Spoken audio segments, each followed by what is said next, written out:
studies yan, iba-iba rin ang kanilang mga factors, at iba-iba. Eh kung ganun, ba't pa tayo nagbe-base dyan sa binabasa mo kung hindi naman pala totoo yan 100%, di ba? E di mag-usap na lang tayo based sa na-observe natin, saka sa mga na-experience natin, Pao. Hindi mo ba na-obserbahan na madalas na mga babae ang sinasamahan mayaman na lalaki? The fact na yung mga babae pumupunta sa mayayaman at hindi lahat ng mga babaeng yun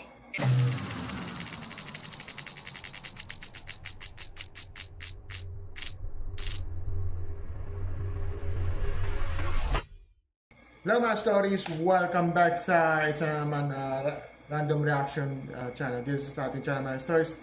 Ako pala si Martin, no? Ngayon itong ang video reaction, no? Hashtag BR mga stories, no? Again mga stories, disclaimer uli, okay? Hindi ko papakita yung video na to, okay? Kung tutusin, tatlong video yun eh. Hindi ko papakita yung video na yon. So ako lang makikita nyo. At yung tatlong video yun, magiging audio nyo lang. So, mga stories, no? Hindi ko papakita yung video, audio yung paparinig ko sa inyo, no? At gagawin natin itong parang anonymous social experiment. At saka, ayoko kasing gagamitin itong video para pagiging clout niya, no? So, ngayon, papakinggan na lang natin. Yung isang speaker na clip, no? Tatawagin natin siyang, ito yung main issue na itong main topic nito. Ito yung tawagin natin siya itong taong na ito na si Mr. Socrates. Ngayon, i-play natin yung ito yung kanyang nireact niya, no? Ito yung nag-react siya, yung galing kay Paulo. Okay, ito yun, ito siya. Yung dark tips, okay? May mag-communicate ka lang. Hindi naman itong mga pipit-bingi. Hindi naman mga pader ang kausap natin. Kaya natin may pag-communicate. Ngayon, pag naipag-communicate ka, kung hindi siya may kapag-communicate back, then pwede ka na mag-reassess ulit. Kung hindi niya naiintindihan yun, baka hindi kayo para sa isa't isa. Baka hindi ready yung isa't isa. Hindi na lang ang kunin natin. Pero, gawin natin springboard itong Aristotle, Plato, Mao Zedong. Gawin natin na yung claim, palitan natin to. Ang tamang pag-claim dito ay iiwan ka ba ng babae pag mas mataas siya kumita or mas successful siya. Gawin muna natin yung gender na yun. So yung maging gender war na naman ito. Tapos gawin natin partners. Kasi meron kasi mga studies, itong gender identity and relative income within households. puro babae yun nung 2013, pag-studies, ha? Bertrand Pan, tsaka ni Camelca. Kung napansin nila dito na yung mga couples ay less likely mag-asawa kung mas mataas yung kinikita ng babae kaysa sa lalaki. Specifically, diba? Sa dalawang yun. Kasi mga babae asawa na mas malaki ang kinikita ay mas tumataas yung divorce rate at yung marital dissolution tinatawag. So, ang claim lang naman doon ay kasi mga babae asawa na mas malaki ang kinikita ay mas tumataas yung divorce rate at yung marital dissolution. Tignan nyo kung paano niya mamanipulahin na yung studies na binasa niya. Tignan mo.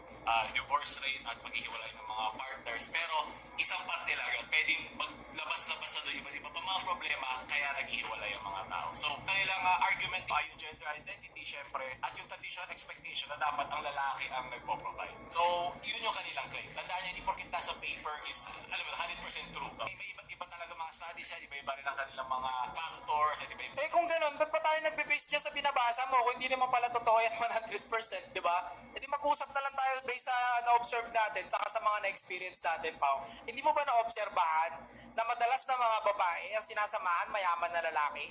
The fact na yung mga babae pumupunta sa mayayaman at hindi lahat ng mga babaeng yun birhen. O syempre, may nakauna ng ibang lalaki doon na hindi naman talaga paldo. At doon eventually pumupunta sila pataas papunta sa mga paldo.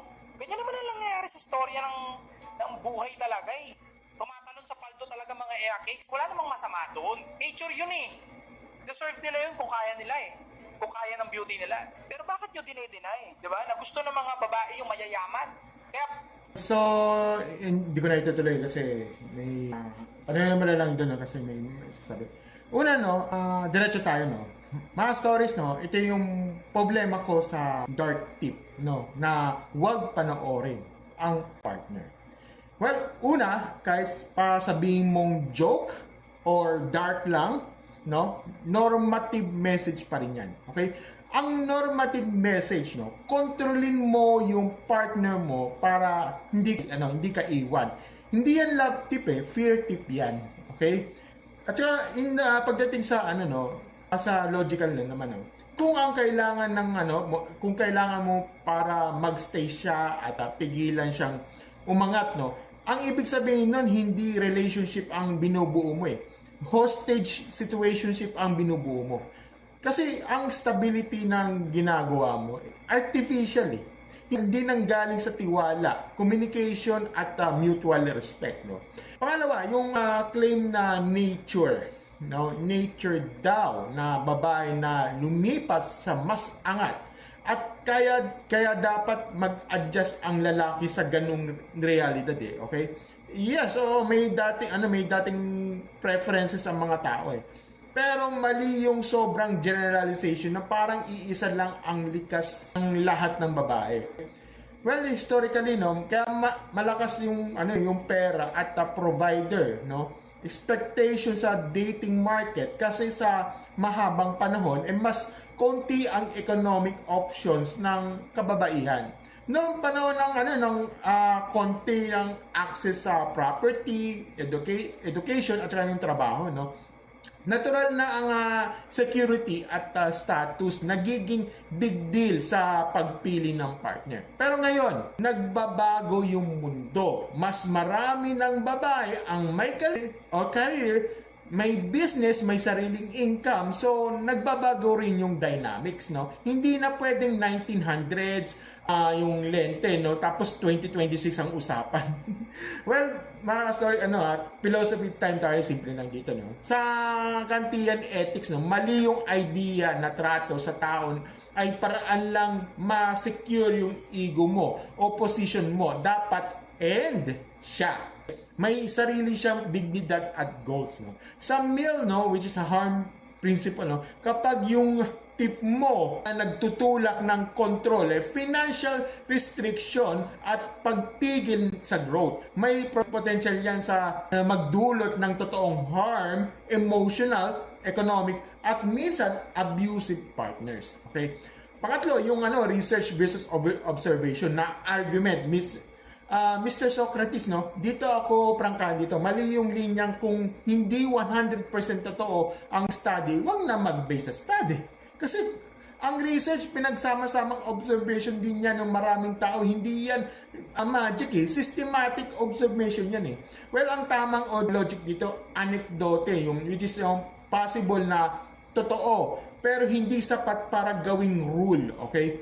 At saka yung study, which means yung hindi perfect, pero mas malaki ang tsansa na may pattern kesa isang kwento lang. At isa pa, mga stories, isa pa, kahit may study na may tensyon kapag mas malaki kita ang babae. Well, oo. Hindi agad ibig sabihin umalis ang babae kasi likas niya yon. Okay. Correlation hindi equals to causation. Maraming posibleng dahilan yan. Traditional expectations, ego clash, hati sa housework, social pressure, or communication problems. Kaya delikado yung prescription na bigla na, wag mo na lang pag-grown, masyado malaki na yung talon. Okay? Pangapat, ito yung take na kapag mas umaangat siya, no, mawawalan siya ng gana. Ang tanong dito, bakit nawawalan? Pwede kasi ang totoong issue ay hindi umangat siya, kundi naiiwan ka sa effort, responsibility, or character, no? At hindi rin, hindi rin to pure, financial, pure financial, may emotional, maturity, no? May respect, may consistency, no? May pagiging partner sa buhay, no? Kaya imbes na pigilan siya, mas nakakatwira ng sabay kang umangat. So dito ako sang-ayon yung isang reaction clip na narinig natin yung point na hindi ako insecure, grow together, at kung outgrow man ako, kaya kong harapin. Yan ang adult take, no? Kasi ang relationship, hindi contract ng wag kang aangat kasi masasaktan ako. Hindi ganun. Kaya relationship yan ng kaya ayusin natin pareho. Parang nag-join voice lang kayo, di ba? Kaya panghuli, no, yung dark tips na yan, yung format mismo, yung format na yan, yung dark tips format, no, may problema kapag audience mo ay bata o impressionable. Kasi kung iba hindi makikita yung satire o hyperbolic, no, yung may iwan sa kanila na, okay pala, kontrolin yung partner, ganun. Kaya kung magda-dark tip ka, no, kaya dapat sobrang linaw yung disclaimer, sobrang linaw yung context, at sobrang linaw na ang healthy model ay communication at mutual growth.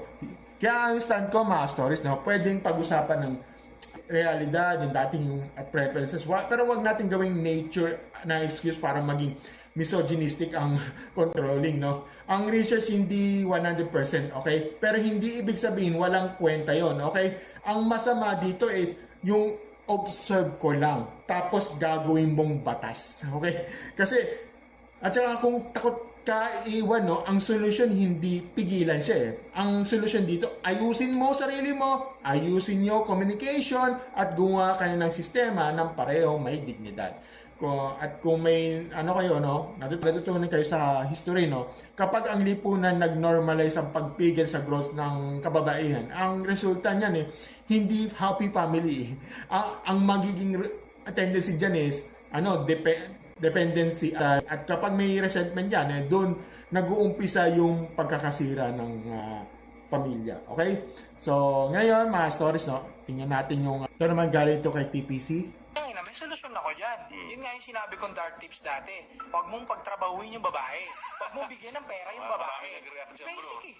Diba? Kasi sabi mo, problema pag nagkaroon sila ng malaking pera. Mag-grow, no? Huwag hindi ko pag-growin yan. Huwag mo kaya mag-grow. Hindi, magwalis ka dyan sa bahay. Magluto ka dyan. Pagsangag mo kaya. Pagsangag mo ako. Kailangan i-clarify mo nga bakit ang dami nag-react doon. Kasi nga, sinagot ko lang yung opposite. Kasi pag opposite ang ginawa niya, nag-grow siya, iwanan niya ako eh. Eh kung ayaw niyo naman nang iniiwan kayo, puta, di wag siya mag-grow. Pwede naman maging masaya ang babae kahit hindi siya nag-grow sa'yo eh. Tsaka, sure ako, Diba? sure ako lahat. Ako pre, personal na opinion lang, no? Hindi ako takot mag-grow yung partner ko, diba? Sa simpleng dahilan na, siguro dahil hindi mo ako insecure sa sarili ko, no? At kung sakali man, kunwari, yung kapareha ko, no? Hinayaan akong mag-grow bilang tao, pinurso niya yung mga pangarap niya, and somehow nagkabunga yung mga pangarap niya, at dumating sa punto no, na na-realize niya na parang na-outgrow ko na yung partner ko at iniwan niya ako, it's alright, diba? Okay lang yun. Kasi at the end of the day, buo pa rin ako bilang tao pagkatapos nun.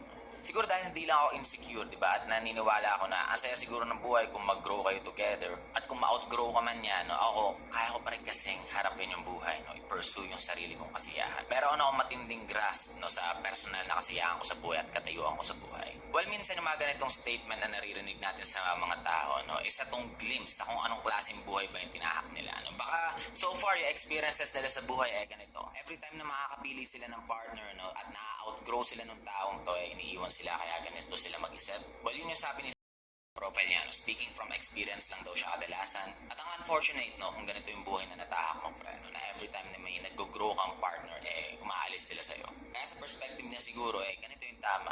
Huwag natin hayaan mag-grow kasi every time nag-grow isang tao, iiwan nila tayo. Or baka may hindi ka na-realize sa sarili mo, no, na sa tuwing kaya na ng isang tao tumayo para sa sarili niya, na-realize niya na, hindi ikaw yung gusto kong makasama. Isa ka lang tool para sa akin, no, para matulungan mo ako sa ibang aspeto ng buhay. At pag nag-grow na ako, aalis na ako sa buhay mo kasi I can't stand you as a person. Baka ganun, no? Posible yun. At ang sad kung ganun yung buhay mo, no? Alam ko, ginawan din ni Paulo ng commentary to at parang nagkabatuan sila ng videos at meron kang sinabi. Sabi niya, mas matibay pa rin yung opinion ko kaysa sa mga lalaking kontra sa akin pero mga wala naman talagang karanasan masyado sa babae. Iba pa rin. Okay, tatalakayin natin yan yung about sa na to. Ito yung sinabi niya dito. So, sa field mismo kaysa by the book lang lagi. Kaya pag graduate mo, na-realize mo pagdating sa work mo talagang ibang-iba at pala ay sa school at libro yung realidad. Kapag panerduhan, usapan, panalo kayo dyan, hindi ko kayo matatalo sa ganyan, sagat bunak kayo eh. Pero pag usapang realidad, wala kayong may... Mamayaan natin. Pero take yan, ito muna tayo sa opinion ko dito, no.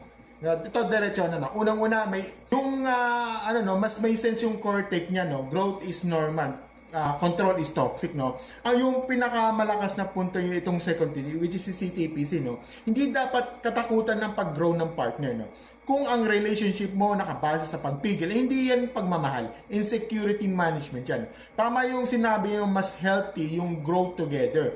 At kung ma-outgrow naman yan, no? Kaya mo dapat harapin yung buhay. Ito yung adult responsible na frame, di ba? Tsaka tama rin yung speaking from experience yung pinanggalingan, no? Pero hindi yung license mag-reseta para sa lahat, no? Maganda yung pagkabasa niya sa na posible na yung wag mag-grow mindset sa galing na sa paulit-ulit na experience na pag-iwan, no? May empathy dito na baka ganyan niya mag-isip kasi nasaktan, okay? Diba? Pero dapat malinaw kung trauma response yun, no? Hindi dapat gawing universal advice kasi yung advice ay nakabase sa sakit, madalas nagpapasa lang ng sakit ng susunod na relationship. Kaya pinakatama niyang question bakit kailangan kontrolin siya, no? Yung wag pagtatrabahuin, no? Sa bahay na lang, gano'n. Basta wag mag-aral kahit sabihin natin satire o hyperbolic, no? Ang logical endpoint niyan is economic and intellectual control, no? Kaya ang pag-call out ng second clip na unfair unfair yun, yes, is tama kasi relationship dapat partnership, hindi power trip, okay? At saka yung may konting sablay sa delivery, no? Nadadala sa personal attacks at labels, no? May mga parts na second clip itong yung second clip na to na humahalos na wala kayong realidad o parang pinababanatan yung kabilang side na ganito kayo. Ang problema kasi dito kapag pinasok mo yung ad hominem, humihina yung argument, parang yung sa Di ba yung isang vlogger nun, yung last video ko? Pag inaano yung abdomen, humihina yung argument yun. Yun yung dapat natin iwasan yun, ha? Kung sino naman yung yung vlogger na yung isa kong video, okay? Sana wag kang gagamit ng abdomen kasi natihina. Sana yung pero sige. Yun, dapat mas malinis pa rin pakinggan kung ideas lang ang pupunterehan yan. Control, insecurity, at misuse ng research. Okay? At saka maganda yung reminder niya na hindi puro pera ang value ng relationship. Tama yung point na pera is one factor, pero hindi lang yun, no? May character values, emotional safety, responsibility, and respect. Ito yung kulang sa dark tips frame, nakalak sa money/status, minsan ang hiwalay na nangyayari dahil sa ugali, effort at pakikitungo, hindi dahil lang tumaas yung sahod ng isa, okay? So, mga stories, ito yung itong sa si TPC yung video na, no? Mas constructive at mas mature lang dala, no? Ang pinaka-mensahe ko dito, no?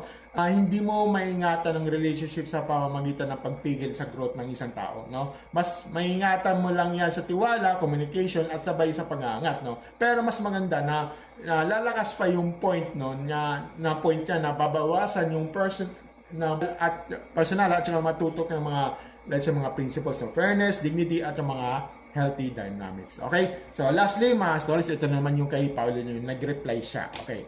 Bluetooth mode. Pero mas nag-focus na ako dito nung pinapakinggan ko, parang masyado siyang nasa side ng business. Yes, alam namin na iba ang business isang tao.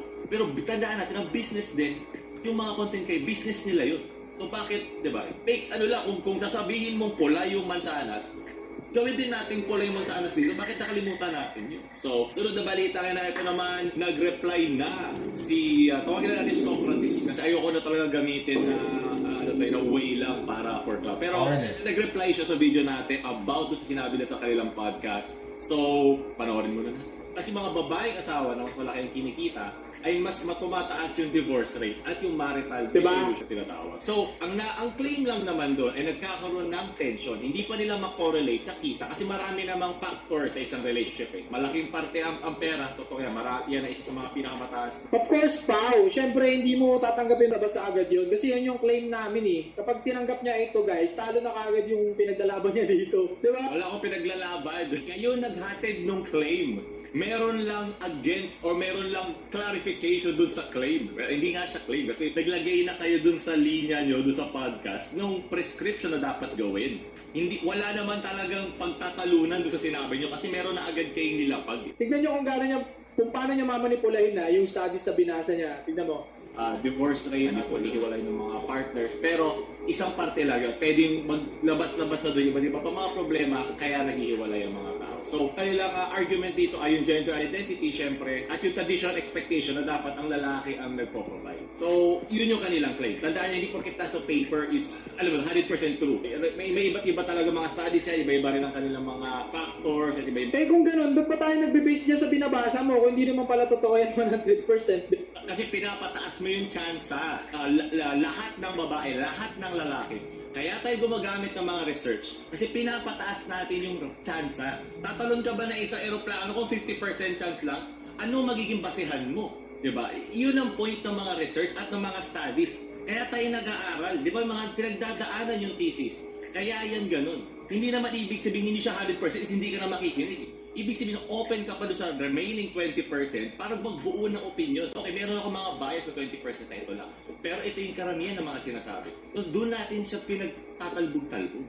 E di mag-usap na lang tayo based sa na-observe natin saka sa mga na-experience natin, Pao. Hindi mo ba na-obserbahan na madalas na mga babae ang sinasamahan mayaman na lalaki? The fact na yung mga babae pumupunta sa mayayaman at hindi lahat ng mga babaeng yun birhen, o syempre, Eh pala sinabi mo, hindi lahat eh. Kasi wait lang, balikan mo natin. Papakinggan natin ito, Bo. Kaya maganda, hindi ako mag-skip dyan. Ito pala, ang weird. nabasa mo kung hindi naman pala totoo yan 100%, di ba? E di mag-usap na lang tayo based sa na-observe natin saka sa mga na-experience natin. Yung mga na-observe natin, maganda siyang panimula. Pero habang tumatanda ka, nagtatanda ka, nakakarinig ka ng iba't ibang tao, di ba? Based lang din sa observation na yun. And also, bakit natin pinaglalayo research sa observation? Yung mga research yung mga research galing din yan sa experience sa iba't ibang mga tao. Socrates, pag may lumapit sa'yo ng mga tao na humingi ng research o humingi ng observation, example lang, sa mga politiko, sino boboto mo ngayon? Kasama ka na sa research, kasama ka na doon sa koleksyon ng impormasyon. Hindi mo na ba kukunin yung sarili mong experience dahil napasok ka sa isang research o isang study? Mga tao rin yung nasa loob ng mga research na yan. Ang research ay koleksyon na iba't ibang mga experiences ng tao. 10 Socrates. Okay, medyo mahaba ba to kasi gusto ko gusto ko panoorin nyo na lang nasa description, no? Ngayon, ang ko dito, no? About yun sa, ito yung, kung ano yung pinakamalakas, yung pinakamahinang punto yan laban sa claim ni Mrs. Socrates. Okay. Una-una, no?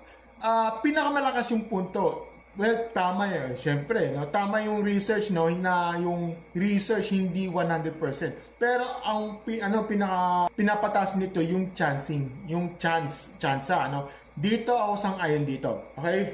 Dito ako sang-ayon sa isang argument niya ni si Paolo, no? Yung kung hindi 100% yung totoo, wag na mag-research. Ay mali kasi sa real world, no, masters, halos lahat ng decision, probability, ang laban yan, hindi certainly. Yung analogy niya halos 50% chance tatanong ka ba, di ba? Yan yung sinabi, Medyo matalas kasi pinapaliwanag niya yung according sa mga studies, ay risk management tool, hindi perfect prophecy, no? At saka tama rin yung, yung pinaka-importanting distinction yun, yung prescriptive versus prescriptive, no? Ito yung madalas nilalampasan ng mga dark tips content, no? Pwede mong sabihin na may tension sa ibang relationship kapag mas malaki ang kita ng babae, deceptive yun. Pero kung tumalong ka sa, kaya wag mo nang pagtatrabuhin pag grown partner, prescriptive na yun, doon na delikado dito, okay? Tama si Paolo na ang yung pinagtatanong ay yung resita. Okay? Hindi yung possibility nung tension, no? Okay? At saka, medyo maayos yung pagpigil niya sa overgeneralization. Yes, may ganun talaga. Pero hindi naman lahat. Okay? Simple lang, no? Pero importanteng reminder dito. May mga babaeng gusto ng provider, no? Meron ding hindi. May mga taong umaalis pag umaangat, no? Meron ding nag-i-stay at mas sumisipag pa, no? Ang problema dito kay Mr. Socrates, madalas tunog. Most women ganito. Hindi naman naka-quantify. So, nagiging parang universal law ang nawalang matibay na sukat, no? Malinaw din yung moral angle niya, no? Bakit mo kailangan kontrolin? Dito tama ulit dito, no? Kung ang solusyon mo sa takot na maiwan ay pigilan siyang umangat. Hindi na yan relationship advice. Control fantasy yan. Kahit ipakitang joke o dark tip, yung mensahe na pigilan ng growth, madaling ma-absorb ng impersonable viewers, okay? Pero ito yung critic ko kay Pauline, kay Sir Pauline. Minsan, mahaba at nadadala sa personalan at self-defense. May mga segment na namin napupunta na cancel na ako, may investments ako. Hindi ako palamun at pag-describe niyang audience sa kabila na parang walang reality, no? Nasa bahay lang na maglaro. Yan ang problema dyan, no? Well, na-dilute yung mga argument, control is bad, that is nuance, di ba? At saka nagiging ad hominem din kahit ang punto mo ay i-avoid natin ang ad hominem. Kasi kapag ganyan mga source, binibigyan mo ng butas yung kabilang side. Parang sabing emotional ka lang kahit may sense ka. Okay? At correlation versus causation. No? Research as pambasehan ng dark tips pero sa presentation, mas may moment na parang nagiging debate to win. Okay? Imbes na explain to educate. Kaya ang bottom opinion ko dito yung third clip, no, maganda kasi na pinupuntahan niya yung pinakadelikadong bagay ng usap. So, yung pagtuturo ng control bilang solusyon at yung pinagpapaalala na hindi black and white ang relationship. So, kung ayusin niya lang yung pag-iiwas sa personalan at i-focus sa principles, mas malakas pa yung mensahe at mas mahirap controlling. Okay? Masters, dito tayo tatapos. Simple lang yung takeaway ko dito, no? Kung dark tips man yan o joke, kapag ang naiiwan ng mensahe ay controlling mo yung partner, no? Para hindi ka iiwan. Delikado naman yun. Ang mas material pa rin, communication, mutual respect, at sabay pag-grow. Okay? Mga stories, ito na. Ang latest post niya, no? So, update tayo, no? Ito sabi niya dito, no? Mas matibay pa rin yung opinion ko kaysa sa mga lalaking kontra sa akin. Pero may mga wala naman talagang karanasan masyado sa babae. Iba pa rin ang lalim na nasa field mismo kaysa by the book lang lagi. Kaya pag graduate mo, ma-realize mo na pagdating sa work mo, talagang ibang-iba at malayo sa school at libro yung realidad, no? Kapag nerduhan usapan, panalo kayo dyan at hindi ko kayo natatalo sa ganyan, sagad bonak kayo pero pag usapang realidad, no, wala kayong mabubuga sa akin na hindi mo nga kayang palakasin yung sarili nyo at nagmukhang attractive man lang, pero hindi naniniwalang may alam talaga kayo sa diskarte sa babae. Yung iba nampuna sa akin na napapabayaan ng mga sariling katawan nila, nababaw na sila sa mga kwarto nila, kada dakdak, umaasang someday mapapansin ko. Hindi lang pera ang diskarte, lagi usapan dito. Dapat naaram mo din palagi kung saan ka nagkakamali sa past relationship mo at para hindi mo nang gawin sa susunod pa. Hindi ka din puro aral at base sa ang pinapa-apply mo, din talaga dapat ito lagi sa realidad. Sa mga na red pill, na mga manosphere, hindi nyo ako kalaban, mga beta at posturang tunay na kalaban. Okay. So, ito mga stories, itong ang aking take this about this statements niya, sa post niya. Una sa lahat, may isang puntong makatwiran siya, no?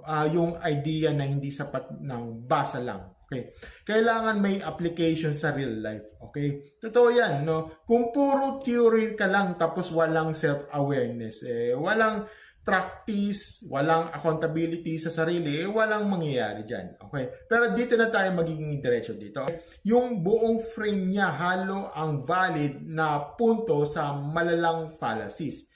Number one, yung this book, ito yung false dichotomy, no? Parang pinapalabas na pag by the book, automatic walang alam sa reality. Okay? Well, which is mali yun. Okay? Ang matalino ng pag-iisip, pinagsasama ang data/research at actual experience. Kung wala kang research, puro anekdote ka at bias. Kung wala kang experience, puro theory ka at hula.